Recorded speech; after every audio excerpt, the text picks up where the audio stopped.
I'm not into this. I like the women's only section at the gym. That's why it exists. This is Sportscentre.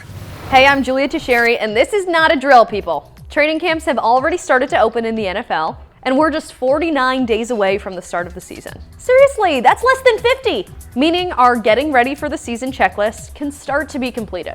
We need to set fantasy draft days, get that way too early week 1 parlay in, while also praying nobody on our team gets hurt. But as most teams head into camp this week and next, there's still 3 big-name quarterbacks waiting on deals. Dak Prescott enters the season in his final year of a 4-year, $160 million deal. According to Dak, negotiations have been ongoing with Dallas, but we aren't hearing anything close to a number as camp approaches. And based off of everything we've heard from Dak, it really doesn't seem like he'd hold out if a contract wasn't done. But what kind of number will he be looking for? Joe Burrow and Trevor Lawrence are at the top of the list at $55 million each. And from everything we've heard around the Dak deal, he wants to be at the top of that list. Oh, and if you're wondering why Josh Allen isn't on that list, it's not a mistake. His $43 million AAV is the 11th highest in the NFL. And realistically, he'll soon be the 2nd highest paid quarterback in his division. That's once Tua gets his new deal. What's working in Tua's favor towards a mega contract is that he led the NFL in passing yards last season, throwing for 4,600 and change. He had 29 tutties, which was tied for 5th,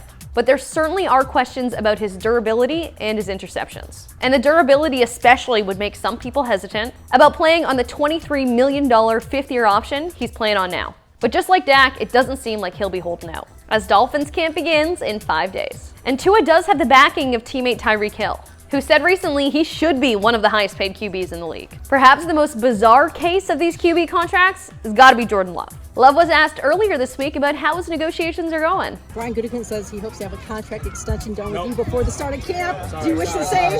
Sorry, no.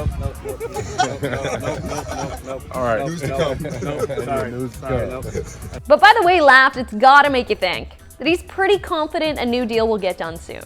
But if you said Love was gonna be making top tier money at the halfway point last year, people would have thought you were insane. But my gosh, look at those numbers in the second half of the season. How's everyone's summer going? We surviving without hockey? We are officially 77 days away from the return of the NHL, and until then, it's pretty much cup content or bust. Luckily for us, the engravings have now been completed, and Lord Stanley's mug is back in party mode. We've started to see some team members day with the cup trickle in, with GM Bill Zito enjoying some fishing, Anthony Stellars showing off his hardware lakeside, and Matthew Tkachuk getting some hard-earned family time with his sister and dad. But overall, seems like it's been a pretty tame summer for Stanley. But there's no doubt in our mind it's about to ramp up. But until we get to that point, here are 5 summer cup celebrations that we absolutely love. Eating food out of the cup is the most popular way to celebrate, but Marian Hossa making it a tradition to dine on pierogies from a pierogi factory that he owns is a next level food flex. I would obviously be having Nona spaghetti and meatballs out of the cup. When my cousin's friend, Robert Bertuzzo, won the cup, it came to Thunder Bay, and my Zia made the meatballs and pasta that went in the sauce. It was electric. Next up is the Niedermeyer brothers, who seem to always want to bring the cup as absolutely high up as possible, and have numerous Stanley Cup pictures from atop the Rocky Mountains. Patty Kane went chasing waterfalls for his day with the cup when he took the trophy for a misty visit to Niagara Falls. Fun fact, I've never been to Niagara Falls, and I was just getting made fun of for that yesterday. Phil Kessel is one of the most beloved NHLers of all time, partly because he really knows how to lean into a bit. And you know he did that snapping the iconic hot dog cup photo. I will never be over this photo. Phil, the hot dogs, the way it's on a golf course, it's everything. And now I want a hot dog. And finally, nothing beats the summer of Opie.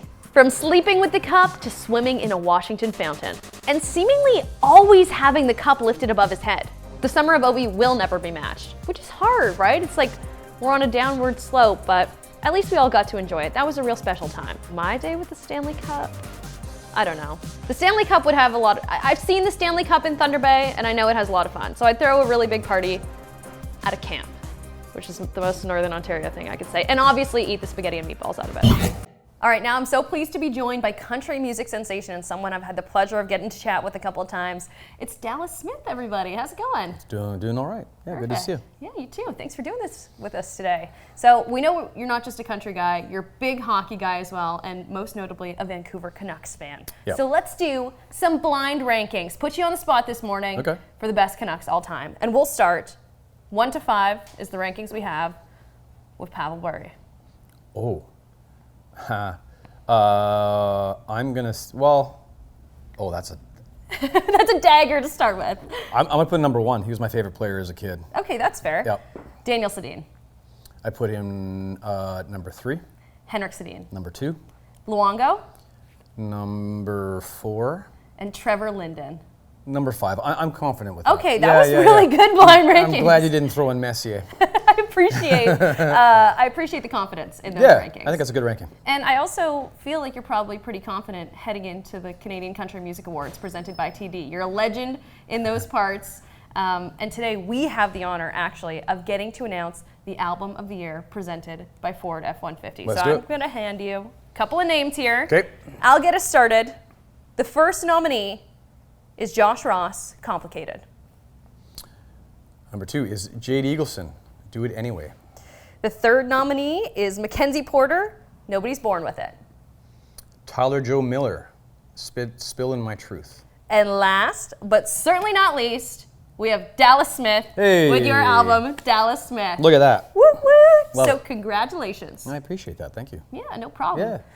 CCMAs presented by TD go down September 14th at 8 p.m. for the first time in Edmonton in 10 years. You can watch it on CTV, the CTV app, or ctv.ca.